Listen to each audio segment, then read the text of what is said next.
Every morning, millions of people wake up believing the same quiet promise.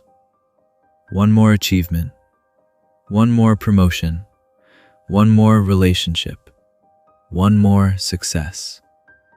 And then, life will finally make sense. It is a promise so familiar that we rarely stop to question it. Instead, we spend our lives chasing one destination after another, convinced that fulfillment is always waiting just beyond the next milestone. But something curious happens every time we arrive. The excitement fades.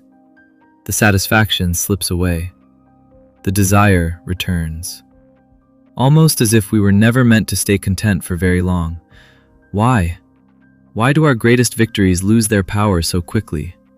Why does every fulfilled desire quietly transform into another? And why does the search for happiness so often become an endless pursuit rather than a lasting state? Long before psychology gave this pattern a name, long before neuroscience began studying the chemistry of desire, one philosopher believed he had already uncovered the hidden engine behind it all. His name was Arthur Schopenhauer. His contemporaries dismissed him. Many considered his philosophy unbearably dark. Yet nearly 2 centuries later, his ideas continue to echo through psychology, literature, neuroscience, and the private thoughts of millions who have never even heard his name. Schopenhauer believed that beneath every ambition, every dream, every fear, and every moment of hope lies a force that never truly rests.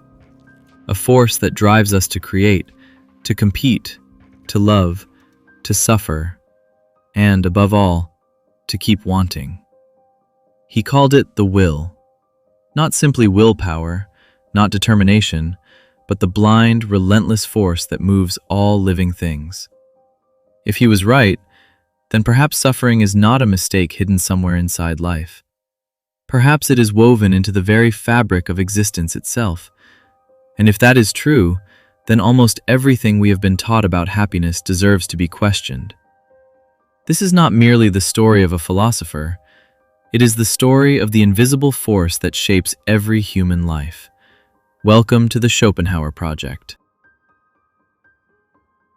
Whether we realize it or not, most of our lives are organized around a single belief.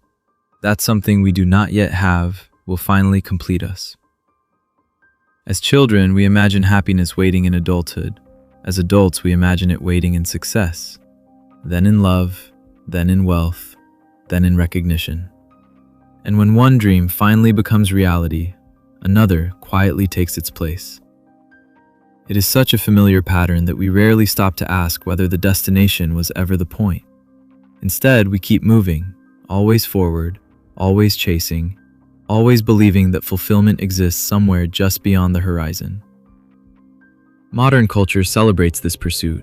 We call it ambition, motivation, productivity, self-improvement. We admire those who never stop striving.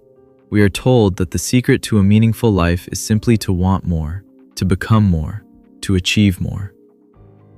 But what if this endless pursuit is not leading us toward happiness? What if it is quietly pulling us away from it? Arthur Schopenhauer believed that almost every human life is driven by an invisible force we rarely notice. Not because it is hidden, but because it is always with us. It speaks through every desire, every fear, every hope, every disappointment. It is there when we fall in love. It is there when we build careers. It is there when we dream of becoming someone else. And it is still there, even after we finally get everything we thought we wanted. Most people believe that suffering comes from losing what they desire. Schopenhauer believed something far more unsettling. He believed suffering begins the moment desire itself is born. The promotion, the new house, the perfect relationship, the next achievement. None of these are the destination. They are simply new shapes taken by the same restless force. Think back to a moment you spent months, perhaps years, working toward a single goal. Maybe it was graduating, starting a business, meeting someone you believed would change your life forever, or finally buying something you had dreamed about for years. Remember how important it felt before it happened. Remember how certain you were that life would somehow become complete. Now ask yourself one question. How long did that feeling actually last? A week? A month? Perhaps only a few days. Soon enough, the mind found something else to pursue. Another mountain, another promise, another horizon. This is not a personal failure. It is not a lack of gratitude. And according to Schopenhauer, it is not even unusual. It is the natural rhythm of the human condition. And to understand why, we must first understand the force he believed governs every living thing. He called it the will. To understand Arthur Schopenhauer, we must first set aside one assumption that almost all of us carry without realizing it. We tend to believe that we are rational creatures, that our thoughts come first and our actions follow, that we carefully weigh our options before making decisions, and that reason quietly sits at the center of everything we do. It is a comforting picture of ourselves. We like to imagine that we are the authors of our own lives, consciously steering every choice we make. But Schopenhauer believed this picture was little more than an illusion.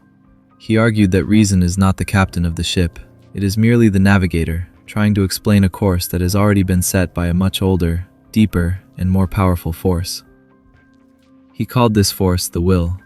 The word itself can be misleading. Today, when we hear the word will, we think of determination, discipline, or self-control. We imagine athletes pushing through exhaustion, entrepreneurs refusing to give up, or individuals overcoming impossible odds through sheer persistence. But that is not what Schopenhauer meant. His will is not a personality trait, nor is it a conscious decision. It has no plan, no moral compass, and no final destination. It is the blind impulse that exists beneath all living things. It is the force that compels the seed to grow toward the light, the animal to hunt, the child to cry, the artist to create, the lover to desire, and the aging man to cling to one more day of life. Long before we explain our actions with logic, the will has already begun moving us. According to Schopenhauer, the universe is not driven by purpose, it is driven by striving. Everywhere we look, we see movement without lasting satisfaction.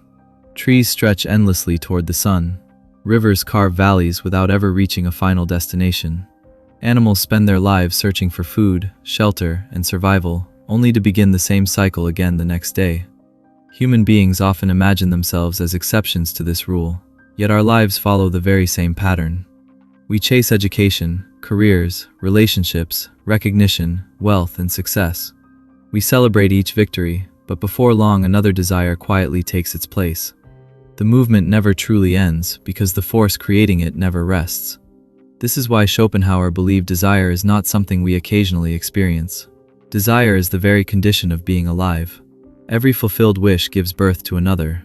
Every answered question reveals new uncertainties. Every achievement opens the door to another ambition. We often blame ourselves for never feeling completely satisfied, believing we simply need to become more grateful or more disciplined. But Schopenhauer invites us to consider a far more unsettling possibility. What if the feeling of incompleteness is not a flaw in our character? What if it is built into the structure of life itself? Modern neuroscience, although developed nearly 2 centuries later, has uncovered something surprisingly similar. Researchers studying the brain's reward system have found that dopamine, the chemical most closely associated with motivation, responds more strongly to anticipation than to possession. In other words, the brain is often more excited about pursuing a reward than actually having it. Once the reward becomes familiar, the excitement fades, and the mind begins searching for the next object of desire. Schopenhauer could never have known the language of neuroscience, yet the pattern he described bears an astonishing resemblance to what modern science continues to discover. Perhaps this is why we so often confuse movement with meaning. We keep ourselves busy, convinced that constant progress must eventually lead to lasting peace. We fill our calendars, set new goals, and imagine future versions of ourselves living happier lives than the ones we inhabit today. Yet every new destination eventually becomes another ordinary day.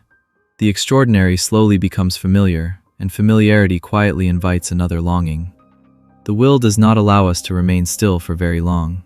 For Schopenhauer, this was not a reason to hate life, nor was it an invitation to surrender to despair. It was simply the first step towards seeing reality as it truly is. Because we cannot hope to understand suffering until we first understand the force that continually creates it. And once we begin to recognize the will operating beneath our own thoughts, ambitions, and desires, something remarkable happens. We stop believing that every new longing is a personal revelation. We begin to see the pattern itself, and that realization leads us to an even more uncomfortable question. If the will never stops wanting, can happiness ever truly last? Think back to one of the happiest moments of your life. Not because it lasted, but because for a brief moment, you were absolutely convinced that it would change everything. Perhaps it was the day you graduated after years of hard work. Perhaps it was the first morning in a new home. Perhaps it was the promotion you believed would finally validate your efforts, or the relationship that felt as though it had answered every unanswered question you had ever carried.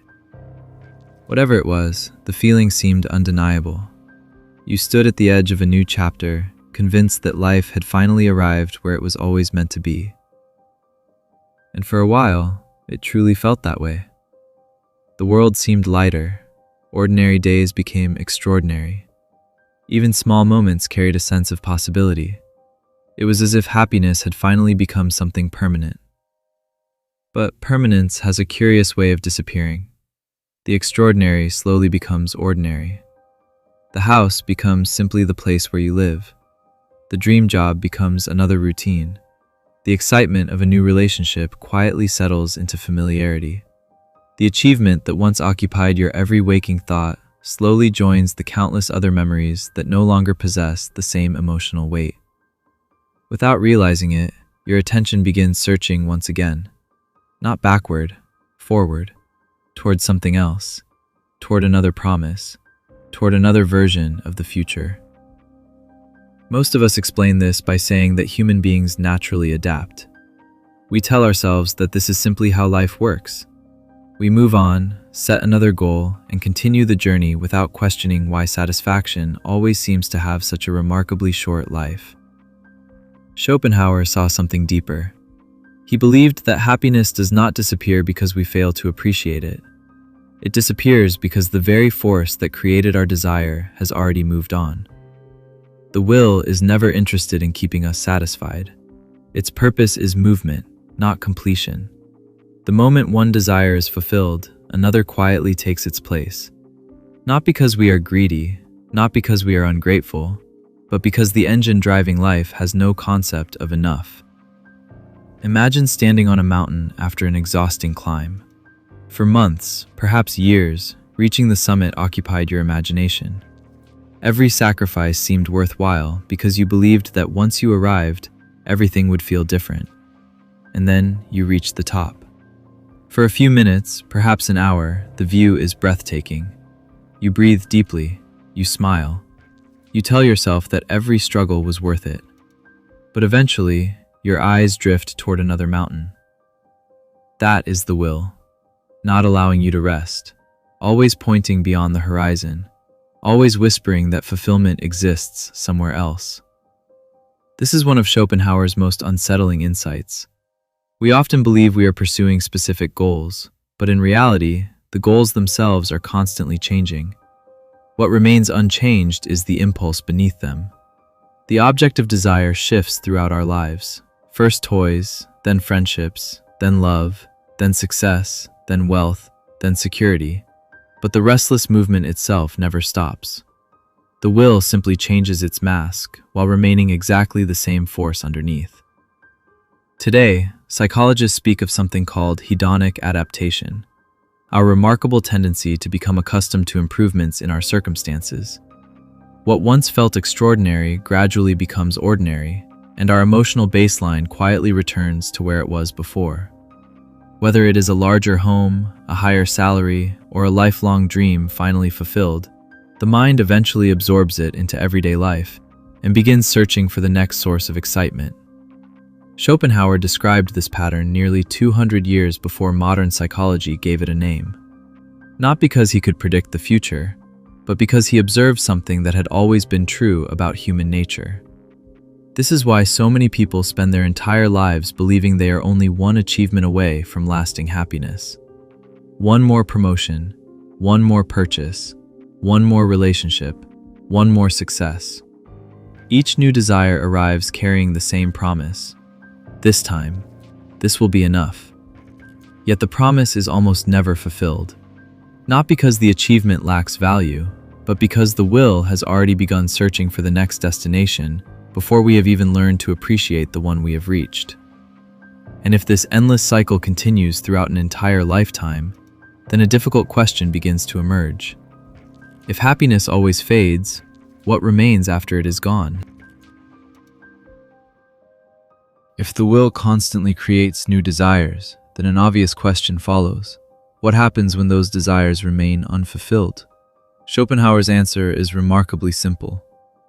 We suffer, not in some abstract philosophical sense, but in the ordinary ways every human being already understands. We suffer when we lose someone we love. We suffer when our ambitions collapse. We suffer when we compare ourselves to others, when we feel rejected, when we fear failure, when we experience loneliness, uncertainty, or disappointment. Every unfulfilled desire leaves behind a quiet tension, a feeling that life should somehow be different from what it is. For most of us, suffering feels like an interruption. We believe it is temporary, an obstacle standing between ourselves and happiness. We tell ourselves that once the problem has been solved, once the promotion arrives, once we find the right relationship, once we earn enough money, life will finally become peaceful. But Schopenhauer believed that this hope misunderstands the very nature of existence. Because the moment one source of suffering disappears, another quietly begins to take its place. Imagine a hunter who finally catches the animal he has spent days pursuing. For a brief moment, the chase is over, the tension disappears, the hunger is satisfied.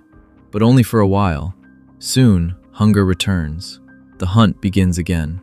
Human life, Schopenhauer believed, follows the very same rhythm. We imagine that we are pursuing different goals throughout our lives. In reality, we are participating in the same endless movement, wearing different masks. And then comes the second half of the cycle, perhaps even the more surprising one. What happens when we finally get everything we wanted? Common sense tells us that happiness should begin. Schopenhauer believed something very different. He believed another force quietly enters the room: boredom. It is easy to think of boredom as something trivial, a lazy afternoon, nothing to do, a passing inconvenience. But Schopenhauer saw boredom as something far more revealing. It is the strange emptiness that appears when desire temporarily falls silent. For a brief moment, the will has nothing left to chase. And without something to pursue, we are forced to confront ourselves. This may explain why so many people feel uncomfortable in silence, why we instinctively reach for our phones while standing in line, why an empty evening feels strangely unsettling, why we constantly search for another conversation, another notification, another distraction. Perhaps we are not escaping silence. Perhaps we are escaping the uncomfortable feeling that emerges when the will momentarily loses its next object. Nearly 2 centuries before smartphones, social media, and endless digital entertainment, Schopenhauer observed something extraordinary about human nature. We rarely know how to simply be. If we are denied what we want, we suffer. If we obtain everything we want, we become restless. The mind immediately begins searching for another desire, another project, another dream, another distraction. This is why Schopenhauer famously wrote that human life swings like a pendulum between suffering and boredom. Not because happiness is impossible, but because lasting satisfaction can never survive inside a force whose very nature is endless striving. For a moment, think about your own life. How many decisions have been driven by the hope that, once this happens, everything will be different? How many times has that promise quietly dissolved into another pursuit? How many mountains have you climbed, only to discover another one waiting beyond the clouds? Perhaps the pendulum has been moving all along, whether we noticed it or not. And yet, Schopenhauer did not believe this realization was the end of the story. In fact, he believed it was the beginning. Because once we recognize the movement of the pendulum, we can begin asking a completely different question. Not, how do I satisfy the will, but, can I ever become free from it? If everything we have explored so far is true, then an unavoidable question begins to take shape. Are we simply trapped? If the will drives every ambition, every desire, and every disappointment, if life endlessly swings between suffering and boredom, is there any way to step outside the cycle? Many people assume Schopenhauer's answer was no, that he believed human existence was nothing more than a hopeless prison. But this is one of the greatest misunderstandings surrounding his philosophy. Schopenhauer never claimed that we could completely escape the will. He believed something much more subtle. He believed there are moments, rare, fragile, almost sacred moments, when the will grows quiet. Think about the last time you became completely absorbed in something beautiful. Perhaps it was standing before a vast mountain range, listening to a piece of music that seemed impossible to describe, watching the ocean long after everyone else had gone home, or becoming so immersed in a painting, a poem, or a novel that, for a few minutes, you forgot yourself entirely. Notice what happens in those moments. You are no longer planning tomorrow. You are not comparing yourself to anyone. You are not chasing success. You are not trying to become someone else. For a brief moment, you simply exist. Schopenhauer believed these experiences reveal something extraordinary. For a few precious moments, the will loosens its grip. The endless voice demanding more falls silent. This is why he believed art possesses such remarkable power. Art does not satisfy our desires, it suspends them. It invites us to look at the world without immediately asking what we can gain from it. Instead of seeing objects as things to possess, we begin seeing them simply as they are. And in that quiet shift of perception, something inside us also becomes quiet. Among all the arts, Schopenhauer reserved a special place for music. He believed music was unlike painting, poetry, or sculpture because it does not merely represent the world. It speaks the language of the will itself. Without words, without concepts, without explanation, music reaches directly into something deeper than thought. Perhaps this explains why a melody can move us to tears before we fully understand why. Or why certain pieces seem capable of expressing emotions we have never been able to put into language. But art was not the only path Schopenhauer believed could soften the will. There was another, one that surprised many readers: compassion.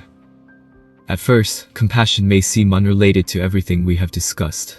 But for Schopenhauer, it was one of the highest expressions of wisdom. Because genuine compassion briefly dissolves the illusion that we exist as isolated individuals competing against one another.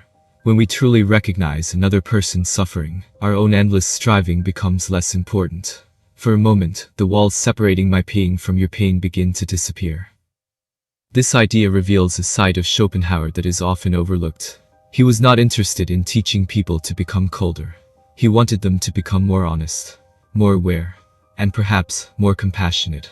Because anyone who understands the nature of suffering also begins to recognize it everywhere, not only within themselves, but in every other human being. Late in his life, Schopenhauer developed a profound admiration for the philosophies of India, particularly the Upanishads and Buddhism. He found in them something that echoed his own discoveries. The insight that endless craving lies at the root of suffering, and that moments of liberation become possible only when craving begins to loosen its hold.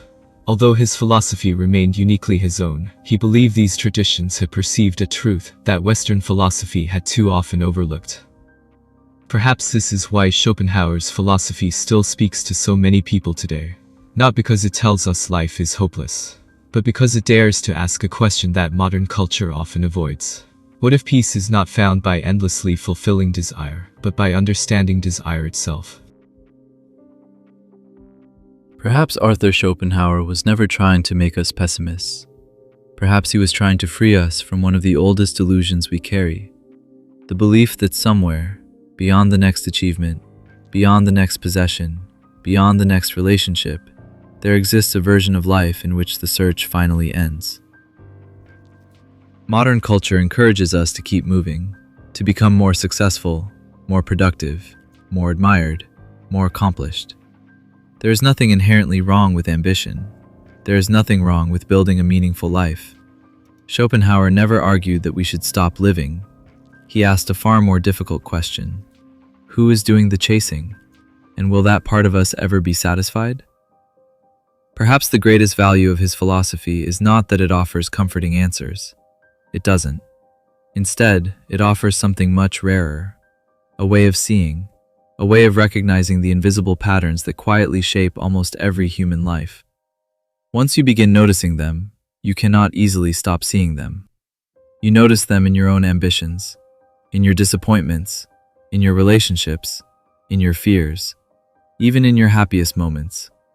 Because behind each of them stands the same silent force, always asking for more. Yet strangely, There is something deeply peaceful about recognizing this.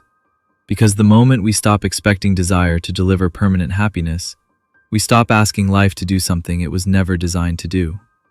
Instead of endlessly demanding more from the world, we begin paying closer attention to the present moment, not because every moment is perfect, but because we no longer believe perfection is waiting somewhere else.